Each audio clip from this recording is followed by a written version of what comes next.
Ladies and gentlemen, please welcome to the stage CEO, Fiora Group, founder and president of the Radcliffe Foundation, Frank Giustra, and head of social responsibility at the Libra Group, Jimmy Athanasopoulous.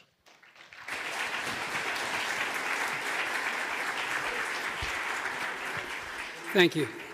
I'm Frank Giustra. I'm the president and founder of the Radcliffe Foundation. And today we're going to announce a new initiative. It's called the Ascend Initiative. And it's an initiative that is designed to assist neglected people like refugees, other asylum seekers, and even Greeks that have been hit very hard by the current economic crisis. The founding partners of the Ascend Initiative are the Radcliffe Foundation, alongside the Libra Group, CocaCola Foundation, and the IKEA Foundation. I want to just take a moment to thank the Logothetis family for their leadership in this crisis. We've spent some time looking at the work they're doing in Greece. Yesterday, as a matter of fact, I went to go visit their home project for unaccompanied minors. And I have to say, it really brought it home to me one more time that these bottom-up approaches that are taken by the private sector are the way to go and are the way of the future. And it really did leave me very impressed, and I think we're on the right track. So before we talk about the Ascend Initiative, Jimmy from the Libra Group is going to talk a bit about what Libra has done thus far here in Greece, and then we'll get into the Ascend Initiative. Jimmy? Thank you, Frank. I'm Jimmy Athanasopoulous, head of social responsibility at the Libra Group. We are proud to participate, to be one of those founding partners of Ascend. There are solutions, and there are solutions when there's need, urgent need. Home Project is the very first initiative regarding this need, and it was put in place by the Libra Group. Libra Group's Social Responsibility Division covers a wide range of community engagements, and the latest is the Home Project. The Home Project was created in response to the horrific circumstances being endured by refugees, and in particular, we wanted to protect the most vulnerable, the unaccompanied minors, also known as children.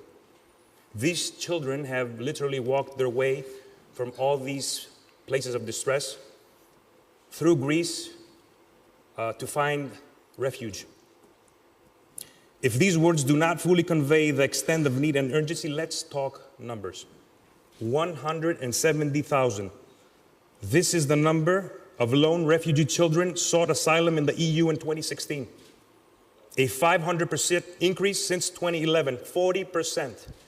More than 40% of refugees in Greece are children.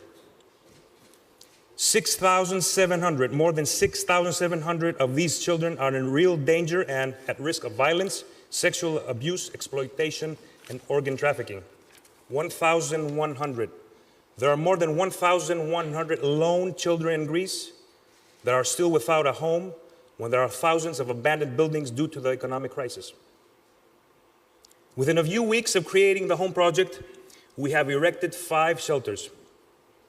Over 100 children have already been accommodated, and this is only the beginning. We need to continue to help. The Home Project does not stop here. The project's initial focus is to provide a holistic range of services covering critical needs such as food, shelter, material and medical provision, but also social, legal and mental health support. Second, it aims to create jobs for Greeks as well for the refugees. Third, Home Project aims to create value for the local economy. There are thousands of abandoned buildings all over Greece in relatively good condition. Utilizing these properties adds value to the real estate assets while paying rent and alleviating the owners from property tax, ENFIA. A perfect win-win. Please watch this short video to see yourself those we aim to help.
Thank you. With this win-win situation, we hope to create healing environments and platforms of inclusion, skill building, and employment. There is no more time to be lost. Every minute, 12 refugee children are being displaced in the world. Every minute we spend turning our backs on this problem has a serious toll on human lives. With the Ascend initiative, we hope to maximize impact and protect lone refugee children from the violence of the streets, camps, and detention centers. Most importantly, we will be able to maximize impact when we all come together and unify at a time of urgent need. This should be a collective effort. Thank you. Okay, thank you. Thanks, Jimmy. Okay, so I want to talk a bit. I want to talk a bit about what we refer to as entrepreneurial philanthropy. And I've had some experience taking this approach, solving other issues with my Clinton Giustra enterprise partnership, which looks to alleviate poverty around the world. We've also used it in my hometown of Vancouver to solve the homelessness problem in Vancouver. And we're now applying the same methodology to this refugee crisis. I want to give you a bit of background on how I got involved in the refugee crisis, and I think it'll give you a sense of why we created the Ascend Initiative. It started a couple of years ago when I was asked by my friend Ahmed Khan, who has become my partner in all these initiatives that we've launched throughout the last 2 years. He was telling me about what was happening on Lesbos, and he kept pestering me to come and have a look and assist and help, and I resisted at first, but he talked me into it.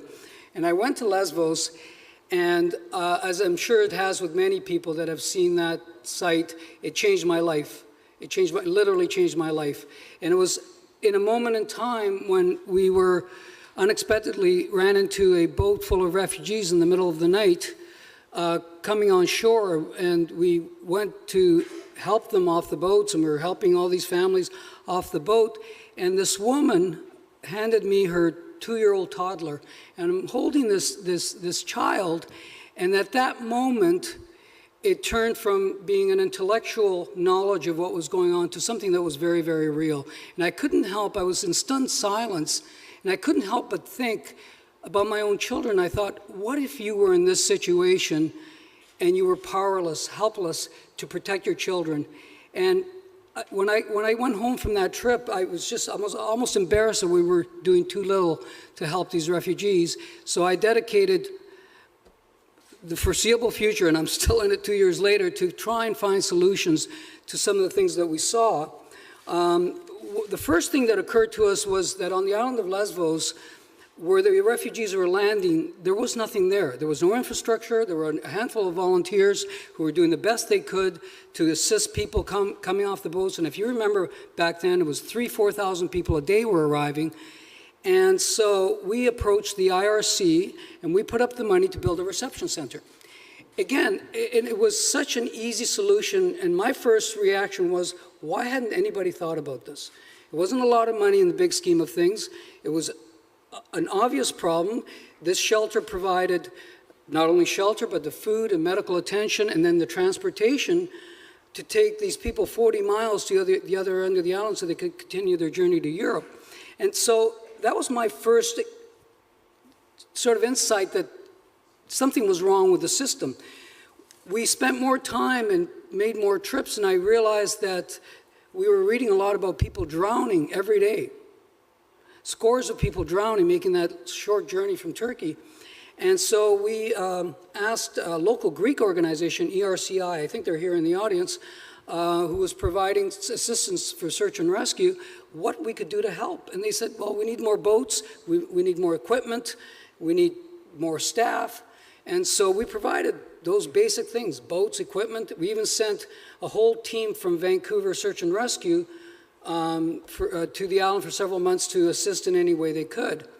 And again, that was further evidence to me. One more thing, I thought, why hadn't anybody asked this question? It was such an obvious problem. People were drowning, and yet no one was doing anything about it.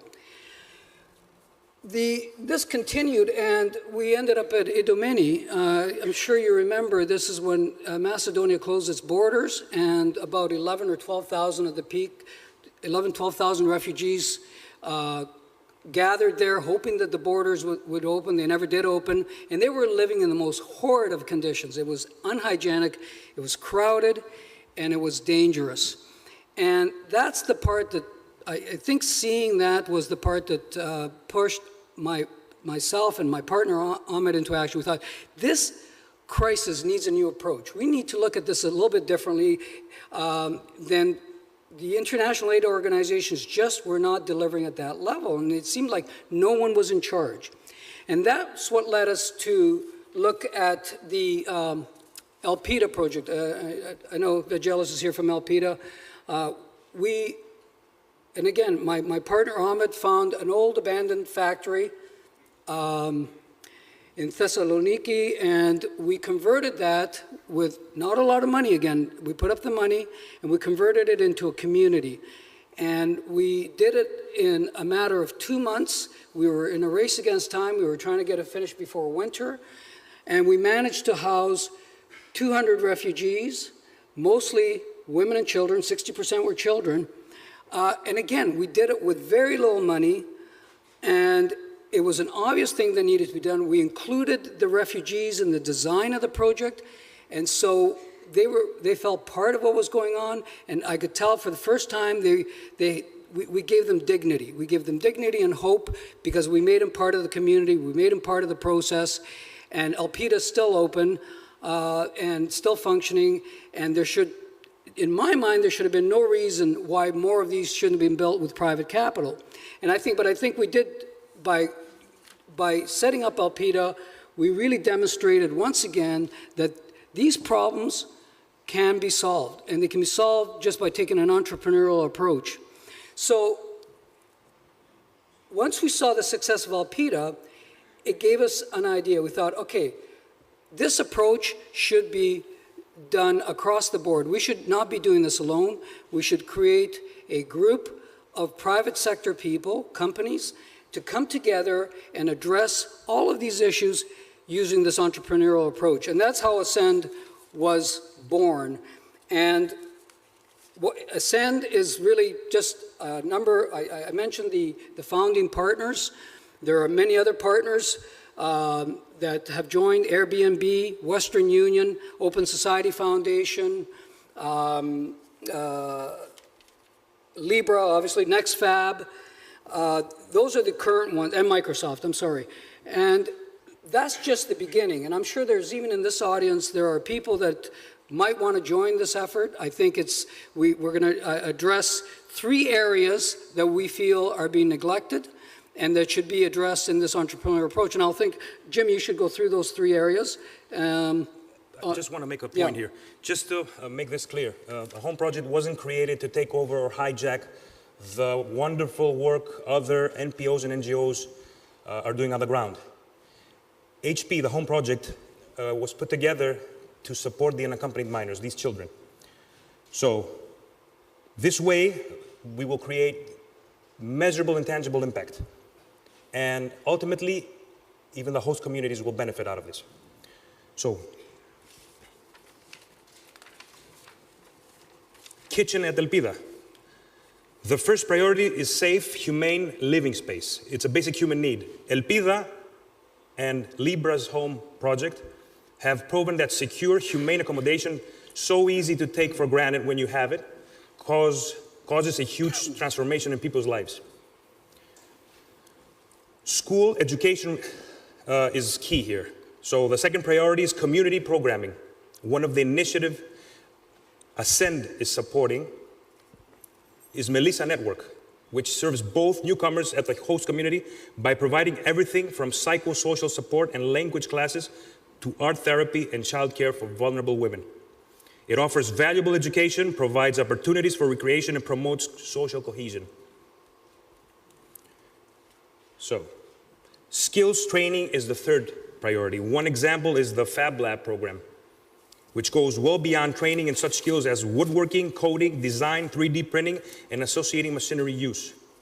Fab Lab collaborates closely with local academic institutions and private sector entities and has classes especially designed for the Home Project residents and Melissa Network participants. Projects that grow out of Fab Lab, which is open to refugees and Greeks alike will also be eligible for business incubation funding.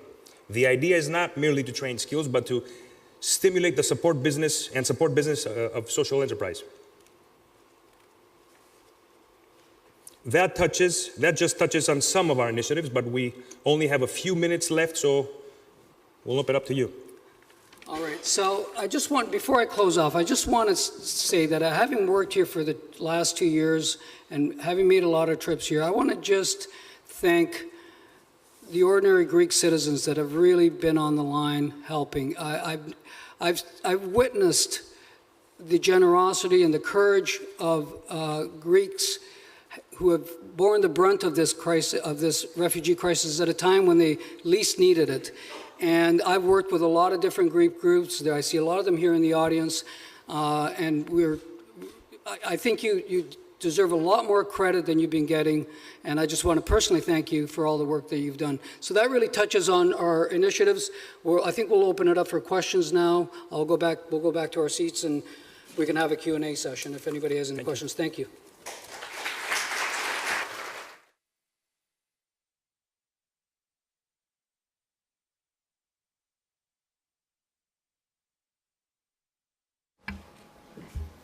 Good afternoon. My name is Jae Kim, and I'm the Chief Philanthropy Officer at the Radcliffe Foundation. You've heard today from two of our founding partners. I want to also open this up by recognizing the contribution of our two other founding partners, and I'll start by asking Nikos, the President of CocaCola, for Central Europe and Eastern Europe, the obvious question: why did you join Ascend? Yes, thank you, Jen. So when the crisis started, we, as other companies in Greece, tried to help with whatever we could. So water supplies, basic needs, volunteers from our employees. We soon realized that it was too little, and to Frank's point, not coordinated enough to make an impact.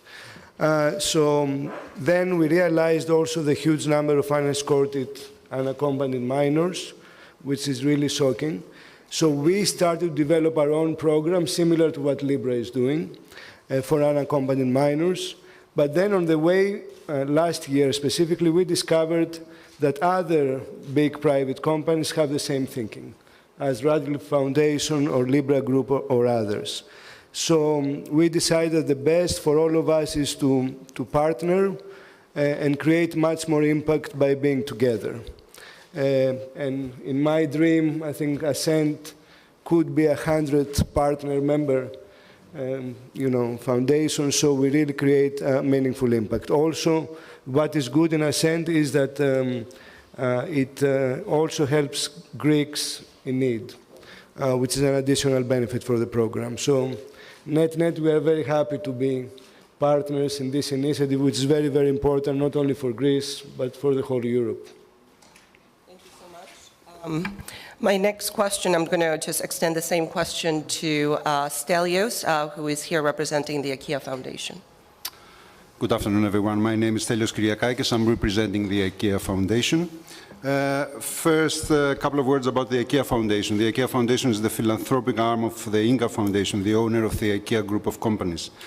Our aim is to improve opportunities for vulnerable children and youth in communities all over the world by funding holistic, long-lasting problems.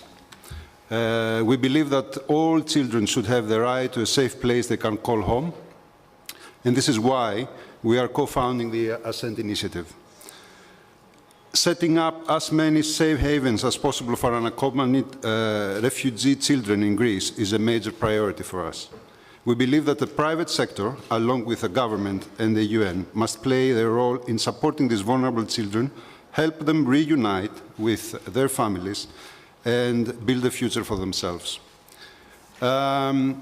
Seeing is believing. Yesterday, we met the great teams at the Fab Lab, Melissa, and the Home Project, and that actually put a seal on our commitment on the Ascend initiative.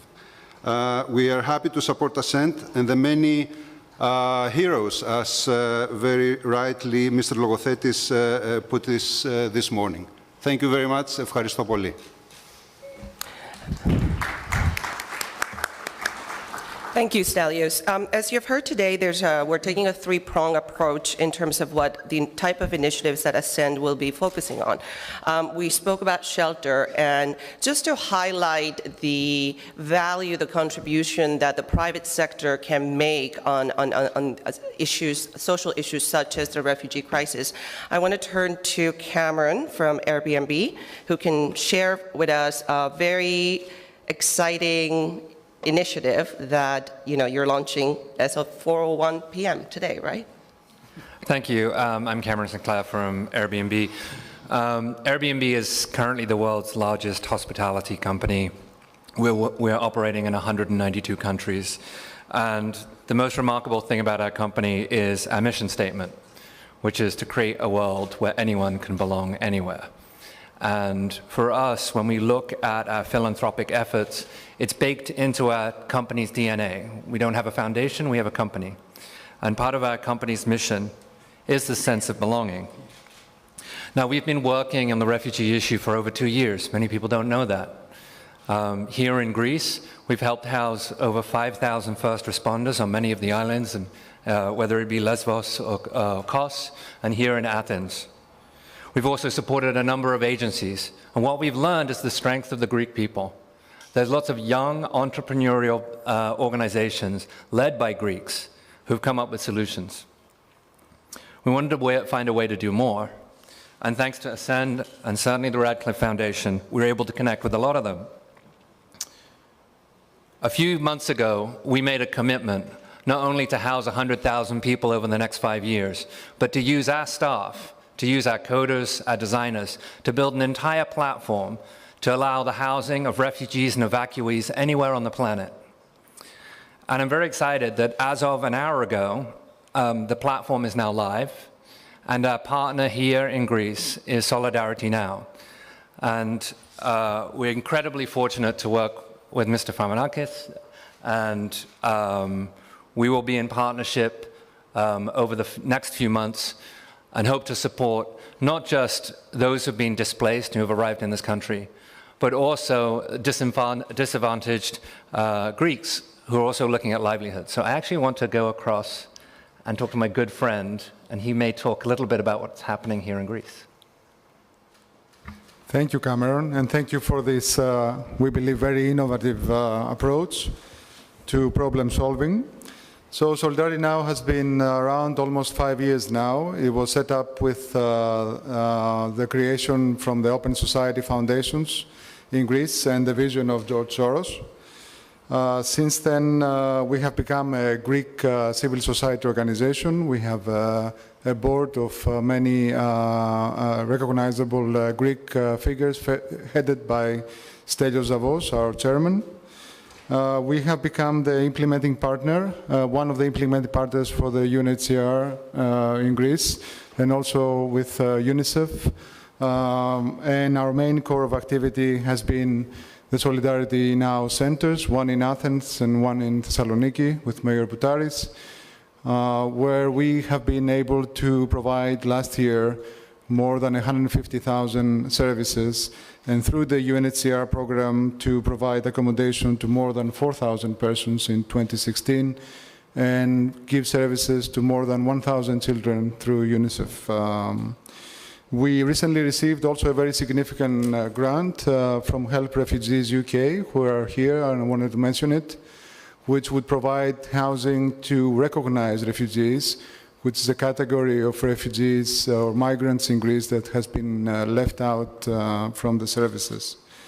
So Cameron, I think we couldn't be more thrilled to partner with you in Greece.